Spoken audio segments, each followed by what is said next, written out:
Taking a quick look at accrued expenses, these are for charges that cross over periods. So let's say that you had utilities costs that at the end of the month were unpaid and you didn't expect to pay those costs until maybe the beginning of the next month, right?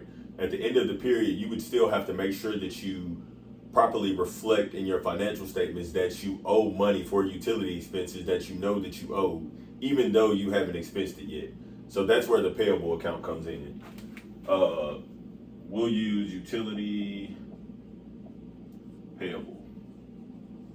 So in this account, this is where you would keep the balance of stuff before you pay it. So if you get to the end of that period, you get to 12/31 or you get to 1/31, and you know that you have utility expenses that you expect to pay for, let's say, $5,000 for that period, for the next period.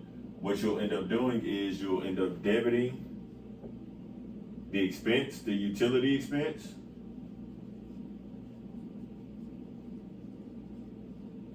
and then crediting that payable.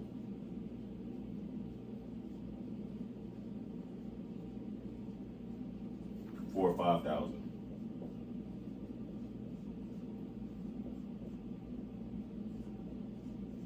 So what's happening here is we recognize that we have an expense that we will have to pay.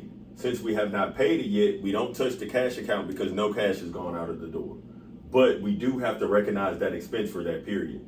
So because we're recognizing that expense for that period, we'll debit the expense for that period, we'll credit the payable. Now what happens when we actually pay that utility expense on the 5th of the next month?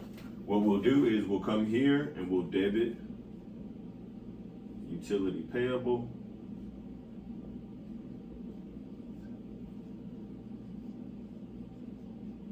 And then we'll credit cash because the cash is actually out the door for the $5,000.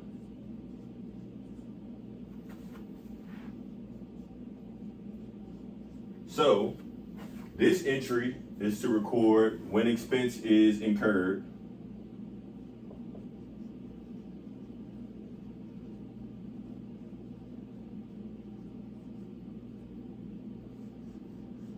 This journal entry records when the expense is paid.